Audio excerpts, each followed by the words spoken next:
Hey, History Through Film, welcome to U2-L10 Intro to a League of Their Own. Learning goals. Students will be able to identify the main characters and other historical aspects of a League of Their Own.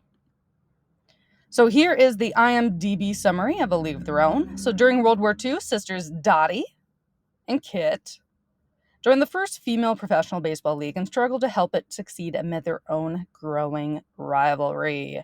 Dun dun dun. All right, so name two things that we learned about the All-American Girls Professional Baseball League, or the AAG PBL.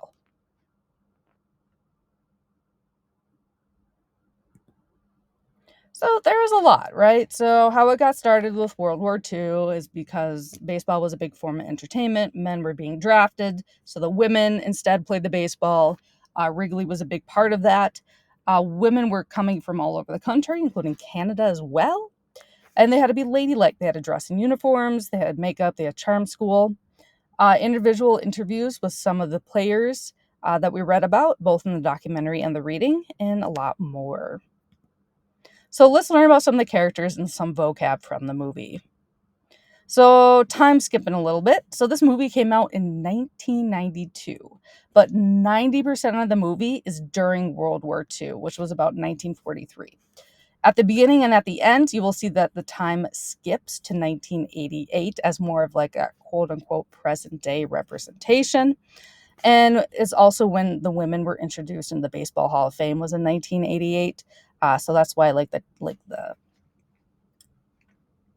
flash futures are from 1988. But again, most of the movie takes place during World War II. So in the 1940s. Then we have Cooperstown, New York. So that is a village, which is a small city or town in New York. It is the home of the National Baseball Hall of Fame and Museum. It opened in 1939. It is where the best of the best players are honored.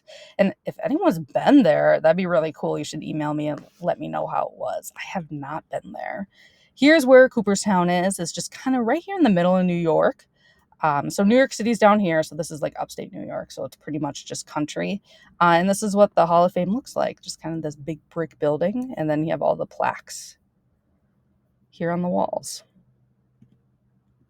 All right, charm schools. So those are also called finishing schools or etiquette schools. So these are schools for women to educate them in upper class society, ladylike behaviors, and household management. It was typically a boarding school. The main goal was to be educated in high society and find a good husband.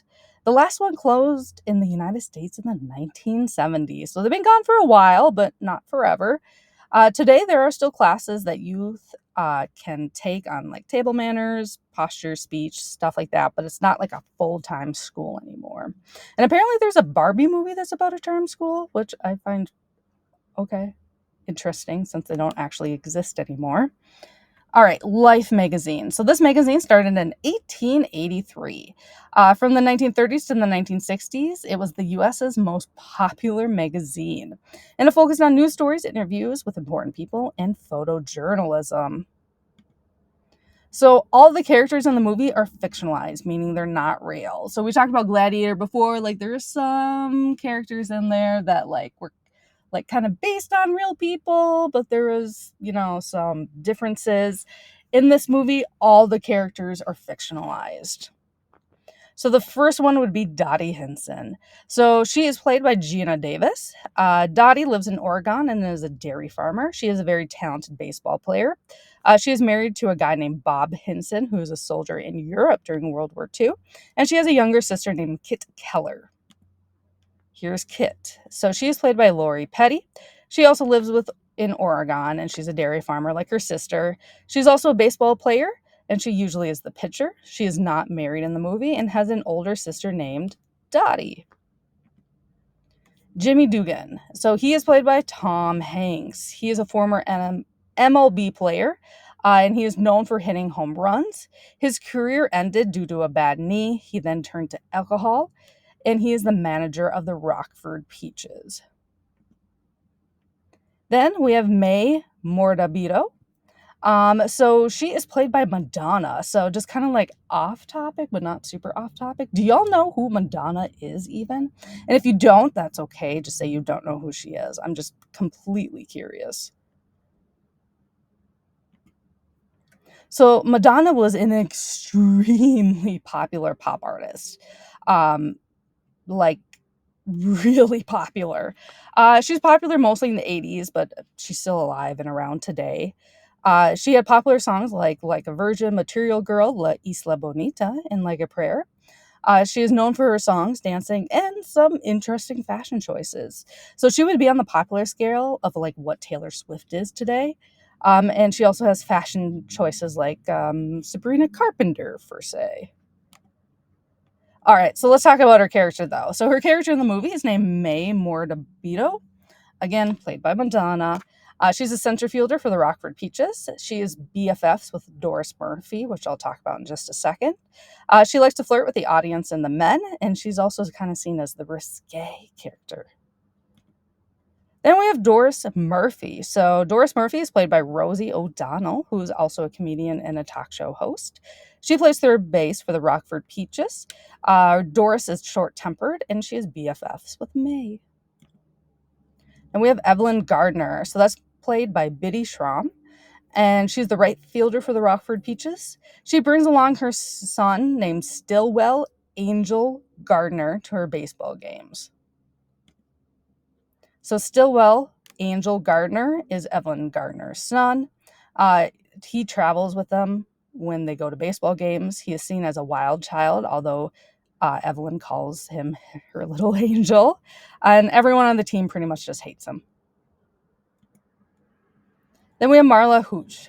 She plays second base for the Rockford Peaches. She's known for hitting both right and left-handed. Her dad thinks she'd be in the MLB if she was a man.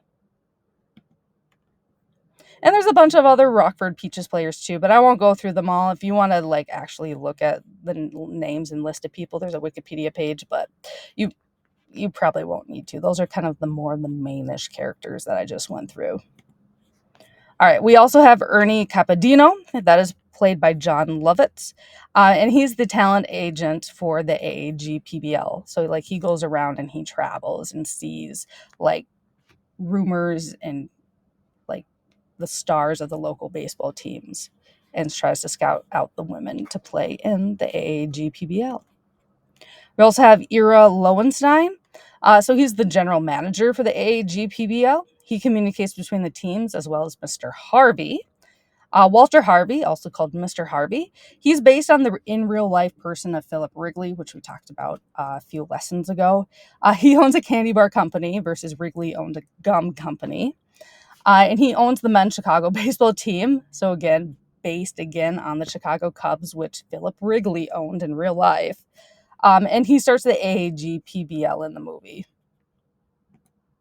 So before we move on, do you have any questions about what I talked about?